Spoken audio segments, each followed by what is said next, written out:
बिस्मिल्लाहिर्रहमानिर्रहीम। अस्सलाम वालेकुम नाज़रीन।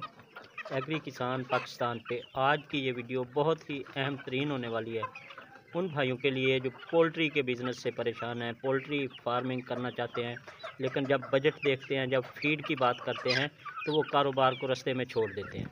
मुर्गियाँ ख़रीद लेना या मुर्गियों को रख लेना ये एक आम सी चीज़ है।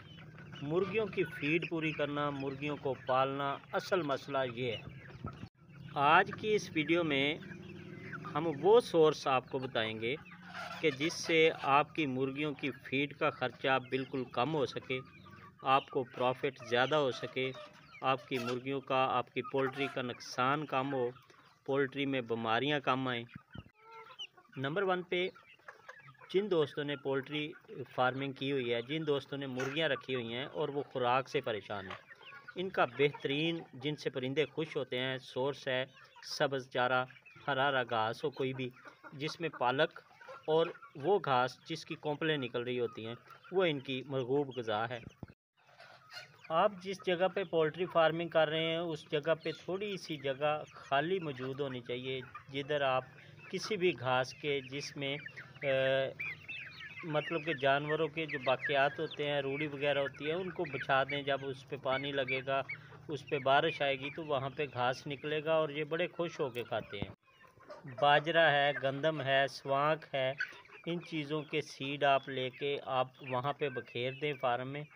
वहाँ किसी न किसी नमी की वजह से या बारिश की वजह से या उस पे पानी डालेंगे तो वो उग जाएगा। जब वो उग जाएगा तो वहाँ पे उसकी जर्मिनेशन जैसे ही स्टार्ट होगी, थोड़ा 2-3 दिन के बाद जब वो नन्ना घास निकलेगा तो ये इनके लिए एक अहम तरीन सोर्स है, जिसमें इनकी तमाम ग़िज़ाई अज्जा मौजूद होते हैं, बड़े खुश होकर खाते हैं और फीड का ख़र्चा ज़ीरो हो जाएगा।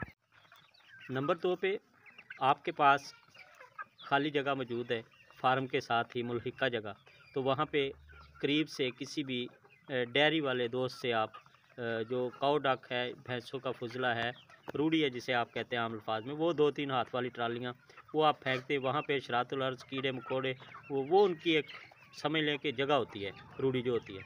तो एक दिन के बाद जब आप अपने परिंदों को वहाँ पे छोड़ेंगे तो बहुत सारे कीड़े नेचुरली कुदरती तौर पे इनके विटामिन, इनकी खुराक, इनके लिए प्रोटीन वहाँ पे मौजूद होगी। नंबर 4 पे वो जगह होनी चाहिए जहाँ पे ग्रीन पौधे मौजूद हों, जैसा कि इस फार्म में ग्रीनरी है।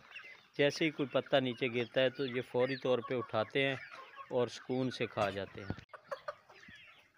पुरानी रूढ़ी अगर पड़ी हुई है वहाँ पे आप थोड़ा सा महलूल चीनी का या गुड़ का बना के डाल दें तो वहाँ पे जर्म्स जो हैं, कीड़े मकोड़े हैं, हशरातुल अर्ज़ हैं, वो आना स्टार्ट हो जाते हैं और ये बड़े शौक़ से खाते हैं और इनकी जिस्मानी ज़रूरियात जो फीड की हैं वो बिल्कुल पूरी हो जाती हैं।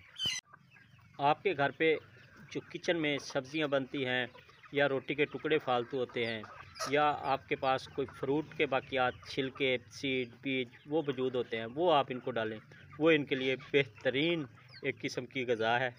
बाज़ारी खुराक, केमिकल वाली खुराक, आर्टिफिशियल फ़ीड या वो खुराक जो हम इनको फ़ीड के तौर पे देते हैं, जो इंडस्ट्रियल फ़ीड कहलाती है, या कमर्शियल फ़ीड जो आम फार्मर हज़रात अपनी मुर्गियों को डालते हैं, वो एक तो इनके लिए अगर आप देखें कि आप सोचते हैं बहुत जल्द हमारे परिंदे तैयार हो जाएंगे, ये हमें अच्छी इनकम दे जाएंगे, अच्छी की बजाय वो नुकसान कर जाते हैं। उसकी वजह ये है कि आप उसे देख नहीं रहे होते कि उस फीड में क्या क्या चीज़ें मिक्स हैं। उस फीड में जो मक्की डाली गई है वो फंगस ज़्यादा थी, या उस फीड में जो केमिकल डाले गए हैं वो एक्सपायर थे, या उस फीड में जो ऑयल यूज़ किया गया है वो किस हद तक ठीक था। तो ऐसी फीड जो सर्टिफाइड फीड कंपनियां हैं जो फ़ीड बनाती हैं, उन पे तो भरोसा किया जा सकता है, लेकिन जो आम फ़ीड कंपनियां, आपने देखा होगा कि टप्पे टप्पे पे फ़ीड कंपनियां काम कर रही हैं, वो आपके परिंदों को बजाय फ़ायदे के नुकसान दे रही हैं। एक आपका पैसा ज़ाया हो रहा है, दूसरा आप अपने परिंदों से फ़ायदा नहीं उठा रहे। मेरे ज़्यादातर पोल्ट्री फार्मर हज़रात जो मेरे साथ राब्ते में है ना, वो मुझे ज़्यादातर यही मशवरे देते कि आज़म भाई यार ये 2 महीने नहीं निकालते, ये एक बारिश की मार है, ये है फ़लाँ है। हालाँकि मैं एक नया फार्मर हूँ और इस पे मैं तकरीबन अगस्त 2023 से काम कर रहा हूँ। अल्हम्दुलिल्लाह अल्लाह पाक का एहसान है, मोर्टेलिटी ज़ीरो है। इसके अगर वेट की बात की जाए तो वेट बेहतरीन है। खुराक का ख़र्चे की बात की जाए तो 50% ख़र्चा हमने बचाया है कमर्शियल फ़ीड की निस्बत।